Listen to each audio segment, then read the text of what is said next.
حضرت علی کو حضرت طلحہ، حضرت زبیر اور حضرت عائشہ کے لشکر کی روانگی کی خبر مل چکی تھی۔ انہوں نے مدینہ پر سہل بن حنیف انصاری کو امیر متعین کیا اور لشکر لے کر روانہ ہوئے اور پہلی منزل ذی قار میں کی۔ حضرت علی اور حضرت عائشہ کے درمیان 8 روز کا سفر تھا۔ حضرت علی کے لشکر میں اہل مدینہ کی ایک جماعت بھی موجود تھی۔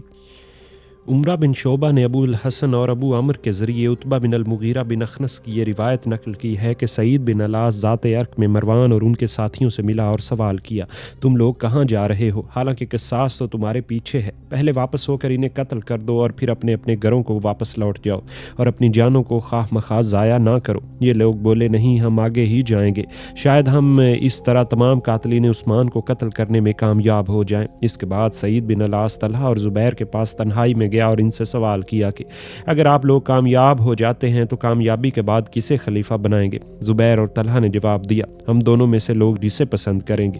سعید، بہتر یہ ہے کہ تم عثمان کے کسی لڑکے کو خلیفہ بناؤ کیونکہ تم انہی کے خون کا بدلہ طلب کر رہے ہو۔ طلحہ اور زبیر، یہ کیوں کر ممکن ہے کہ بزرگ مہاجرین کو چھوڑ کر ان کے لڑکوں کو خلیفہ بنایا جائے؟ سعید، کیا آپ مجھے نہیں دیکھتے کہ میں اس کوشش میں لگا ہوا ہوں کہ اس خلافت کو بنی عبد مناف سے نکال لوں؟ اس کے بعد سعید چلا گیا اور اس کے بعد عبداللہ بن خالد بن اسید بھی چلے گئے۔ جب مغیرہ کو سعید کی رائے معلوم ہوئی تو انہوں نے کہا کہ بہترین رائے سعید ہی کی رائے ہے، اب یہ خلافت بنی ثقیف کو سپرد کر دینی چاہیے اور اس لیے لوٹ جانا بہتر ہے۔ مغیرہ یہ کہہ کر واپس لوٹ گئے۔ یہ لشکر آگے بڑھتا رہا۔ اس لشکر میں ابان بن عثمان اور ولید بن عثمان بھی شامل تھے۔ راستے میں ان لوگوں میں اختلاف پیدا ہوا کہ خلافت کے لیے کسے مقرر کیا جائے۔ حضرت زبیر اپنے بیٹے عبداللہ کو اور طلحہ علقمہ بن وقاص اللیثی کو علیحدہ لے جا کر گفتگو کرنے لگے۔ طلحہ علقمہ کو اپنی اولاد سے زیادہ ترجیح دیتے تھے۔ ان میں سے ایک نے اپنے بیٹے سے کہا کہ تو شام جا اور دوسرے نے اپنے بیٹے کو عراق جانے کا حکم دیا اور کہا تم اس کام کے لیے دورہ کر کے دونوں بصرہ واپس آ جاؤ۔ سری نے شعیب سیف اور محمد بن کیفس کے حوالے سے آزال مازنی کا یہ بیان تحریر کیا ہے کہ جب بنو امیہ، یعلا بن امیہ اور طلحہ اور زبیر مکہ پہنچ گئے تو ان سب نے مل کر باہم مشورہ کیا اور سب کا اس بات پر اتفاق ہوا کہ حضرت عثمان کے خون کا قصاص طلب کیا جائے اور سبائیوں سے جنگ کر کے حضرت عثمان کا بدلہ لیا جائے۔ حضرت عائشہ نے انہیں مدینہ چلنے کا حکم دیا لیکن ان سب لوگوں کی رائے یہ ہوئی کہ بصرہ چلنا چاہیے۔ انہوں نے حضرت عائشہ کو بھی بصرہ چلنے پر تیار کر لیا۔ حضرت طلحہ اور حضرت زبیر نے حضرت عائشہ سے گزارش کی، اب ہم مدینہ کیسے جا سکتے ہیں کیونکہ اب وہ ہمارے قبضے سے نکل چکا ہے اور علی اس پر قابض ہیں۔ علی نے ہمیں اس بیعت پر مجبور کیا، انہوں نے ہر الزام ہمارے سر لگایا اور ہمیں سرے سے نظر انداز کر دیا۔ اے ام المومنین، اب آگے بڑھیے اور جیسا کہ آپ نے مکہ میں حکم دیا تھا اس پر عمل کیجیے۔ ان 600 آدمیوں میں کوئی فتنہ گرد دیہاتی و باش یا کوئی غلام نہیں ہے، وہ سب منتشر ہو چکے ہیں اور اول ہلہ ہی میں وہ کامیابی حاصل کر چکے ہیں۔ ام المومنین حضرت عائشہ نے ام المومنین حضرت حفصہ کے پاس آدمی روانہ کیے کہ وہ بھی ساتھ چلیں۔ انہوں نے ساتھ چلنے کا ارادہ کر لیا لیکن ابن عمر نے انہیں مجبور کر کے روک لیا، اس لیے وہ ساتھ جانے سے رہ گئیں۔ حضرت عائشہ، حضرت طلحہ اور زبیر نے بصرہ کی جانب روانگی کی۔ حضرت عائشہ نے اس لشکر کی امامت عبد الرحمن بن عطاب بن اسید کے سپرد کی۔ راستے میں وہ نماز پڑھتے رہے اور بصرہ پہنچ کر بھی عبد الرحمن اپنی شہادت تک امام تھے جنہیں موت کا ڈر لاحق ہو گیا تھا۔ یہ لشکر اوتاس کی جانب چلا۔ اس لشکر میں 600 اونٹ سوار تھے جن کے پاس گھوڑے تھے اور وہ اس کے علاوہ تھے۔ عائشہ نے رات کے وقت اوتاس کا راستہ چھوڑ دیا۔ یہ تمام لشکر نہایت تیزی سے آگے بڑھ رہے تھے اور سب مسلح تھے۔ نہ اس لشکر میں شور و شگف تھا اور نہ کسی قسم کی چیخ و پکار، حتیٰ کہ یہ لشکر بڑھتا بڑھتا بصرہ پہنچ گیا۔ بصرہ پہنچ کر حضرت عائشہ نے تمثیلاً یہ شعر پڑھے، جب صلح ہو جائے تو اس شہر کو چھوڑ دے جس میں ظالموں کے گروہ موجود ہوں، اگرچہ اس شہر میں چشمے موجود ہوں تو نرم چال چل، تو گھاس پسند کر کے اس کے بالائی حصے اور وادی کے درمیان اپنے جانوروں کو چرا کیونکہ وہاں ابھی بارش ہوئی ہے۔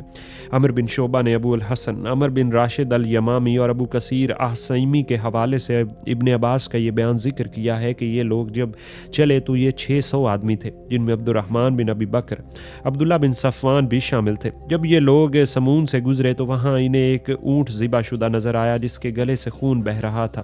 ان لوگوں نے اس کو اپنے لیے بدشگونی سمجھا۔ مروان نے مکہ سے نکلنے کے بعد واپسی کی اجازت لی لیکن کچھ دیر بعد پھر واپس آیا اور طلحہ اور زبیر کے سامنے کھڑا ہو کر ان سے دریافت کیا کہ تم دونوں میں سے امارت کس کے سپرد کی جائے گی اور نماز پڑھنے کی اجازت کس کو دی گئی ہے؟ حضرت عبداللہ بن زبیر نے فرمایا کہ ان کے والد یعنی زبیر کو پڑھانی چاہیے، اور محمد بن طلحہ بولے کہ نہیں، نماز ابو محمد یعنی طلحہ کو پڑھانی چاہیے۔ حضرت عائشہ کو جب ان باتوں کا علم ہوا تو انہوں نے مروان سے کہلا بھیجا کہ کیا تم ہم میں اختلاف پیدا کرنا چاہتا ہے؟ نماز میرا بانجا پڑھائے گا۔ الغرض بصرہ پہنچنے تک حضرت عبداللہ بن زبیر لشکر کو نماز پڑھاتے رہے۔ معاذ بن عبید اللہ ایک شخص نے کہا کہ خدا کی قسم اگر ہم کامیاب بھی ہو گئے تب بھی ہم آزمائش میں مبتلا ہو جائیں گے جب تک کہ زبیر طلحہ کے لیے اور طلحہ زبیر کے لیے خلافت کو چھوڑ نہ دے۔ جب حضرت علی کو طلحہ، زبیر اور ام المومنین حضرت عائشہ کے حالات کی خبر پہنچی تو مدینہ پر تمام بن العباس کو امیر بنایا اور قسم بن العباس کو مکہ کی جانب روانہ کیا، اور مدینہ سے اس ارادے سے چلے کہ ام المومنین حضرت عائشہ وغیرہ کے لشکر کو راستے میں گھیر لیں، لیکن رحضہ پہنچ کر یہ معلوم ہوا کہ اس لشکر نے راستہ بدل دیا ہے۔ یہ خبر حارث بن حسن کے غلام عطاب بن رعب لے کر پہنچے تھے۔ حضرت علی کو مدینہ ہی میں زبیر اور طلحہ کے جمع ہونے اور ان کے بصرہ کی جانب روانہ ہونے کی خبر مل گئی تھی، اور انہیں حضرت عائشہ کا قول بھی معلوم ہو چکا تھا۔ وہ اس لشکر کو لے کر جو شام کے لیے تیار کیا گیا تھا ام المومنین کے مقابلے پر چلے۔ حضرت علی کے ساتھ کوفہ اور بصرہ کے بھی 700 اشخاص تھے۔ حضرت علی کا ارادہ یہ تھا کہ اس لشکر کو راستے ہی میں روک لیں اور بغاوت سے منع کر دیں۔ جب حضرت علی لشکر لے کر چلنے لگے تو حضرت عبداللہ بن سلام نے ان کے گھوڑے کی لگام پکڑ لی اور عرض کیا، اے امیر المومنین، آپ مدینہ سے ہرگز باہر نہ جائیے۔ خدا کی قسم اگر آپ مدینہ چھوڑ کر چلے گئے تو آپ کبھی مدینہ واپس نہ آ سکیں گے اور نہ کبھی آئندہ مدینہ دارالسلطنت بن سکے گا۔ یہ سن کر سبائی حضرت عبداللہ بن سلام کو گالیاں دینے لگے۔ حضرت علی نے ان لوگوں سے فرمایا کہ اسے کچھ نہ کہو، یہ رسول اللہ کے صحابہ میں بہت بہتر آدمی ہے۔ حضرت علی مدینہ سے چل کر ربضہ پہنچے۔ وہیں انہیں یہ اطلاع ملی کہ حضرت عائشہ وغیرہ کا لشکر آگے بڑھ گیا ہے۔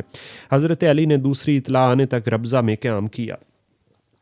سرین شعیب، سیف، خالد بن مہران الجبلی، مروان بن عبد الرحمن الحمیسی کے حوالے سے طارق بن شہاب کا یہ بیان ذکر کیا ہے کہ ہم لوگ کوفہ سے عمرہ کے ارادے سے چلے تھے۔ یہ اس وقت کا واقعہ ہے جب حضرت عثمان شہید ہو چکے تھے۔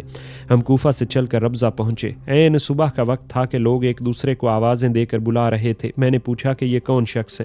سپاہی، یہ امیر المومنین ہے۔ طارق: آخر امیر المومنین کا کہاں جانے کا ارادہ ہے؟ سپاہی: طلحہ اور زبیر نے بغاوت کی ہے اور امیر المومنین ان دونوں کے پاس اس ارادے سے جا رہے ہیں کہ انہیں واپس لے آئیں، لیکن ربضہ میں حضرت علی کو یہ خبر ملی کہ طلحہ اور زبیر نے راستہ تبدیل کر لیا ہے۔ اس وقت حضرت علی نے ان دونوں کا پیچھا کرنے کا فیصلہ کیا۔ میں نے اپنے دل میں انا للہ و انا الیہ راجعون پڑھی اور یہ سوچنے لگا کہ یہ کیسے ممکن ہو سکتا ہے کہ میں علی کے ساتھ ہو کر طلحہ اور زبیر اور حضرت عائشہ سے جنگ کروں، اور یہ بھی ممکن نہیں کہ میں ان لوگوں کے ساتھ مل کر حضرت علی کے مقابلے پر کھڑا ہوں۔ میں نے حضرت علی سے ملنے کے لیے اپنے خیمے سے سر نکالا تو نماز کھڑی ہو چکی تھی۔ حضرت علی آگے بڑھے اور صبح کی نماز اندھیرے میں پڑھائی۔ حضرت علی نے جب نماز کا سلام پھیرا تو ان کے صاحبزادے حضرت حسن کھڑے ہوئے اور کہنے لگے، میں نے آپ کو ایک کام کا مشورہ دیا تھا لیکن آپ نے میری بات نہیں مانی۔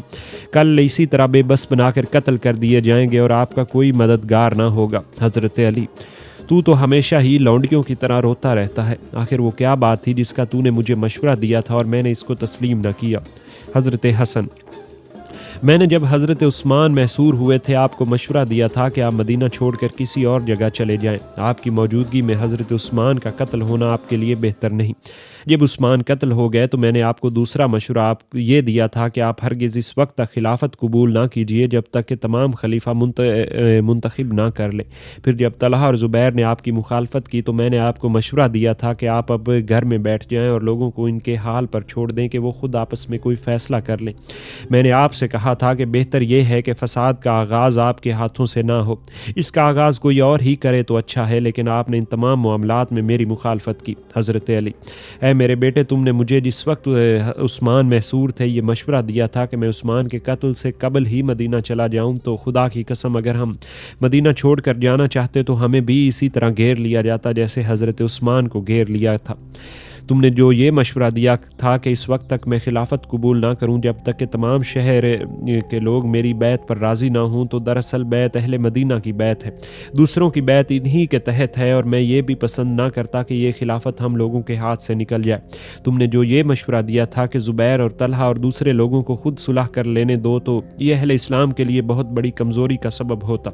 خدا کی قسم مجھ پر شروع ہی سے ظلم کیے جاتے رہے، اور جب خلافت ملی تو وہ بھی ناقص۔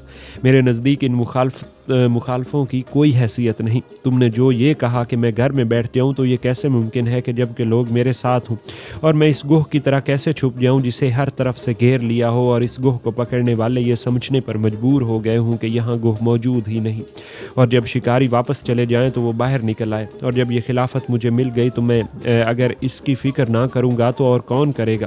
اے میرے بیٹے، اب تم ان مشوروں سے باز آ جاؤ۔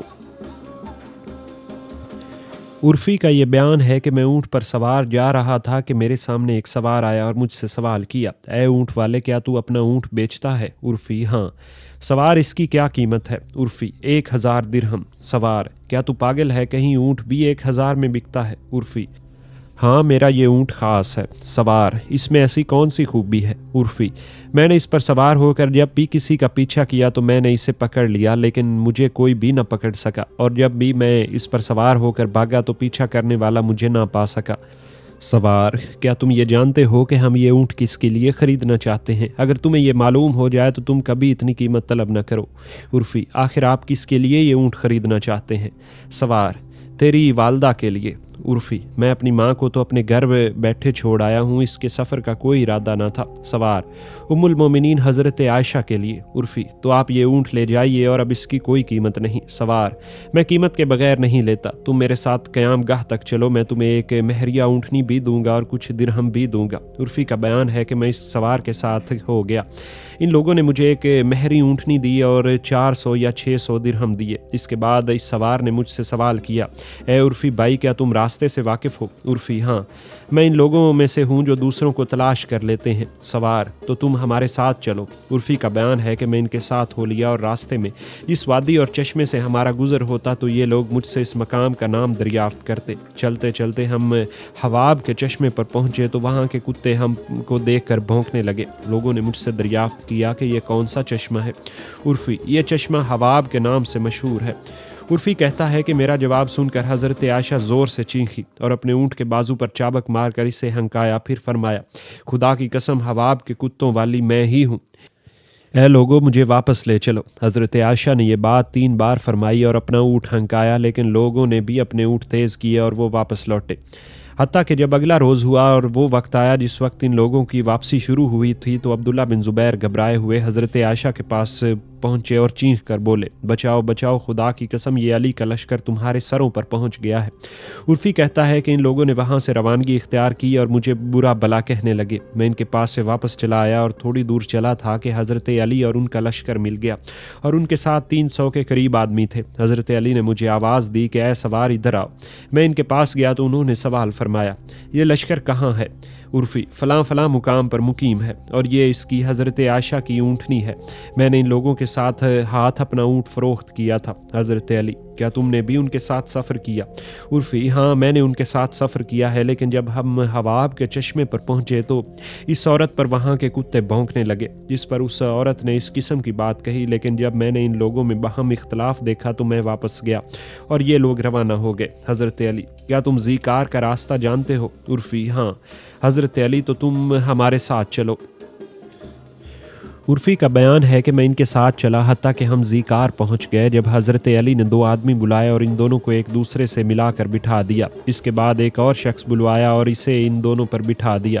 پھر حضرت علی اس اوپر والے آدمی پر چڑھ کر بیٹھ گئے اور ایک جانب اپنے پاؤں لٹکا دیے، اور اللہ کی حمد و ثنا اور درود و شریف کے بعد فرمایا، تم لوگوں نے دیکھ لیا کہ اس قوم اور اس عورت نے کیا کیا۔